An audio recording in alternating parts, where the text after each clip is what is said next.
What is good, everybody? Welcome back to the channel. So happy to have you here with me. We are gonna, as always, be making some beautiful music today. I'm thinking something chill, down tempo, maybe 4 on the floor. That's kind of what I've got floating around my head right now. I really fancy doing something a little bit down tempo but dancey. So let's get into a little bit of that. Before we do, I just wanted to let you know that I do offer one-to-one coaching inside my private community, Producers Paradise. So if you're looking for some support, guidance, you're not quite sure how to take the next steps on your music production journey, then just drop a call in with me at the link down below. We'll get introduced to each other, chop it up, and see if it's something that might be right for you. With that out of the way, let's just jump into it. Okay, we're here in Studio 1. I'm thinking we do something a little down tempo, but not like super slow, maybe 108. We'll see how that feels with just a kick. Let's pull in like a kind of soft kick. That's kind of getting me going. I'm liking that. Now we're just gonna manually delay and humanize all of the kicks that aren't on the downbeat to give it a bit more feel, stop it being quite so static. So done that, you see it's just altered the volumes a little bit. It's gonna be pretty subtle. You can see it's just taking them a little bit off beat, giving us a little bit more feel and groove already, which is always nice, isn't it? With this snare, maybe pitch it down, maybe filter it out a little bit, shape the sound a little bit. Ooh, okay. Giving me something. What if we actually pitch it up instead of down? Yeah. Oh yeah. That's cool. Keep that in there. I'm not getting this big boy snare on the 4. But it should be like a... maybe like a little mini one here. Needs to just line up with the kick more. I'm not loving that snare sound, to be honest. I think we're going to find something different. Here we found a good snare sound. I'm happy with that. Okay, we've got those drums sounding pretty good, but we're lacking a bit of groove, so we definitely need some percussion. But let's take a little listen to what the groove sounds like right now. Just giving like a steady, nice little beat to build on, to build around. I think we get some claps in now, possibly. Let's see what a clap groove would sound like.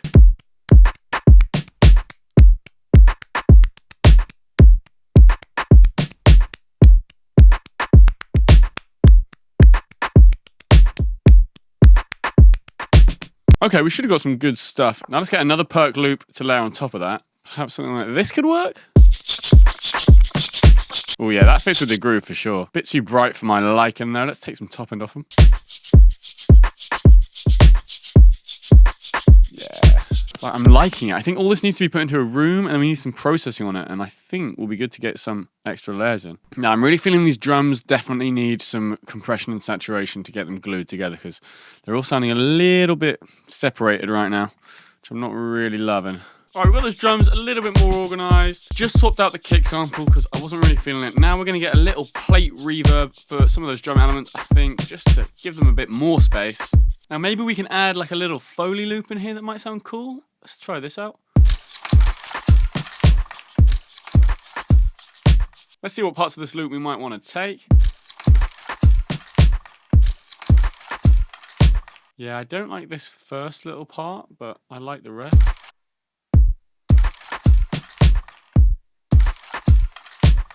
Oh, that's cool. Then it has a little kind of dropout section, which is quite nice. Kind of cooking here. Okay, nice, nice. Let's process the snare up a little bit. Just want to give that snare a little bit of compression to help it bite through the mix a touch more. Still think it needs a little bit of glue. Maybe we try needlepoint on the drum bus. Give it a bit of extra flavor. That needlepoint is really working for us.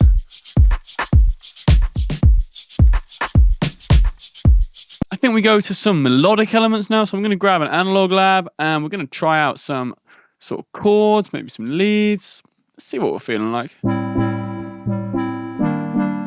Analog lab isn't really doing it for me. I'm going to get a Rhodes up, try and get a progression in that way. Okay, I've been messing around with this little progression for a while, trying to get something I liked. It was tricky. I've come across this kind of jazzy-ish. We're going to lo-fi it up, but sounds a little bit like this. These are the chords. We're going for like an E flat major 7, into a D minor 7, an A minor 7, then we're going to an A flat major 7, then we're going to a D flat major 9, back to that E flat. It's just quite smooth if you ask me. So let's try and play that in. Gonna get a little bit rhythmic with the chords too. 2, 3, 4.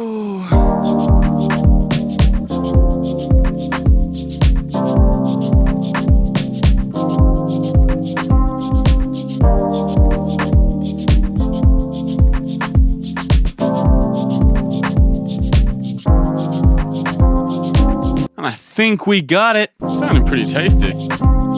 Take some lows out. I don't want to play around with the sound now we've got those chords in. Ooh, that's smooth. Lovely. Oh yeah. Now we're in that kind of chill, down-tempo feeling that we want. That's super nice. Let's get some compression on that boy. You might want to get some saturation on there as well. Let's do that. Vibe in here. Let's see what we can do with some needlepoint on there as well.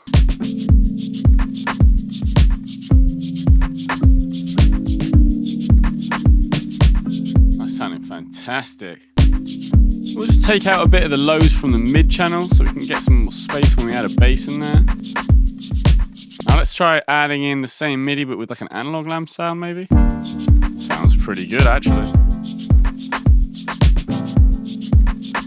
Sounding gorgeous. I'm loving that. Give this a bit of compression treatment as well, just for fun.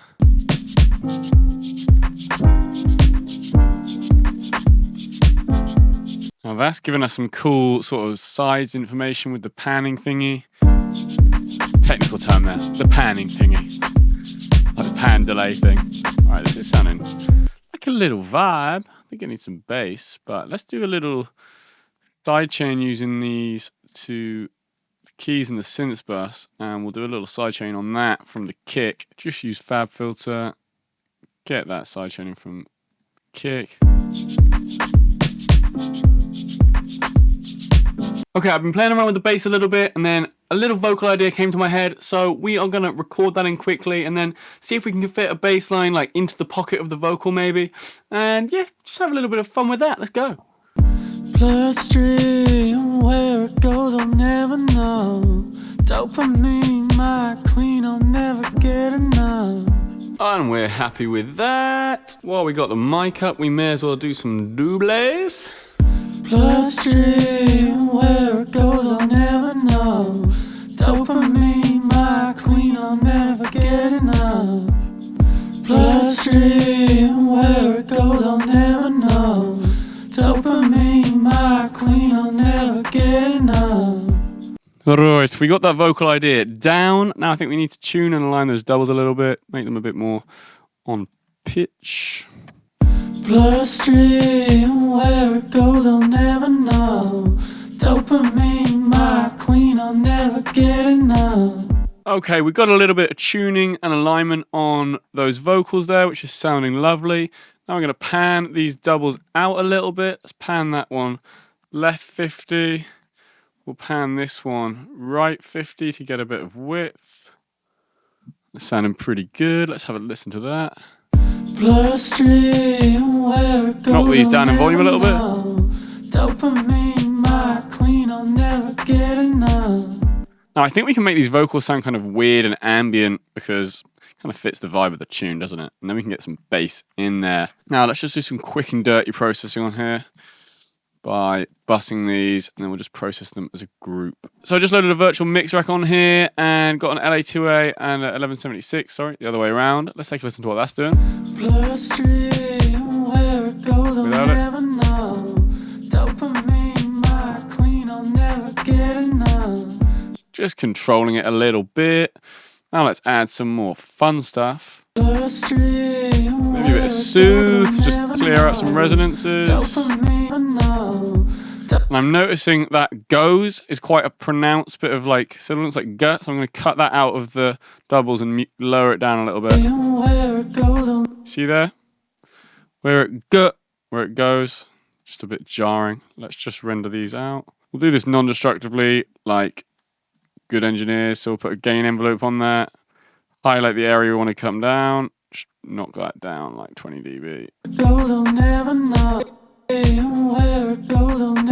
Still a little bit pronounced. Let's move this in here. We can even take it down on the main vocal a bit because it's pretty pronounced. It's just pretty good vocal editing practice in general. Dopamine, my queen, I'll never get enough. Ooh, this is sounding so good. Now we should get some ambience on there. I'm already thinking these should get some sort of interesting effect on them. Maybe we do like even a radio effect. I don't know. Let's play around with it.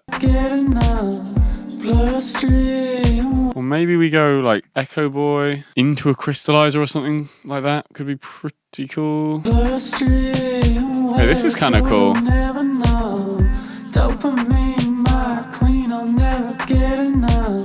And what if this goes into a crystallizer?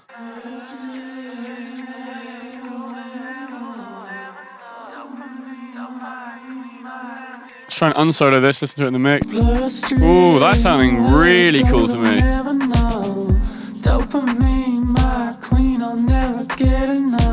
Okay, that's sounding crazy. What if we get like a little bit more reverb though, because that's pretty dry in terms of verb. So let's get another Vox verb on there. Maybe we do use crystalline this time. Send these over to the Vox verb. Bosh. Like that. And then let's see what verb. Oh, I haven't used the lexicon in ages, you know. Let's try that out. Maybe we try a smooth vocal haul. See what that gives us. Bloodstream, where it goes, I'll never know. Dopamine, my queen, I'll never get enough. Now, I think we can finally go for that bass line that we've been waiting for. See if we can get something that fits in the pocket. I've loaded up this mini Moog sound, which sounds a little bit like this. Which I think will be a nice vibe for this track. So let's just give it a go and see what we get in. Bloodstream, where it goes, I'll never know. Dopamine, my queen, I'll never get enough. Bloodstream, where it goes, I'll never know. Dopamine, my queen, I'll never get enough. Okay, that bass line's sounding really good. Let's do some processing on it. Let's get a bit of EQ on there. Kind of mid-range information there. Let's get this kind of out of the way, the kick a little bit. Now let's get some compression on there. Okay, so we've got the compression on there now. It sounds like this. Without. And with. Nice. Now let's add a little bit of saturation on there. The saturation on there, that sounds beautiful. Without it, it's like this. And with it, extremely fat. I think we maybe send this to a bit of chorus, just affecting the high frequencies. A little tal chorus on here, 100% wet. Send the mini to that chorus. Here they're getting super wide. Q3, and just cut out all the lows. Set that to linear phase as well to avoid any phasing, given that it's in parallel. Oh, that's adding some nice width to the bass. Alright, final touch. Let's do like a little intro with just a filter on the top of it, which opens up. I want everything to come out perks-wise as the bass comes in, and then let's actually pull this right down, like close the filter, and then we also want to bypass this and just have it activated in the intro. So let's do that. All right, we've got the filter done. I've just knocked the volume down on the bass. Let's just take a listen to the final beat. Once again, guys, I do offer coaching one-to-one inside my private community, Producers Paradise, if you need some support and guidance and taking your next steps as a producer. So if that's something you're interested in, just drop an intro call in with me down in the link below and we will get acquainted with each other. But for now, let's just take a listen to that final beat. I think this one turned out great, so I'm pretty stoked about this one. Let's take a listen.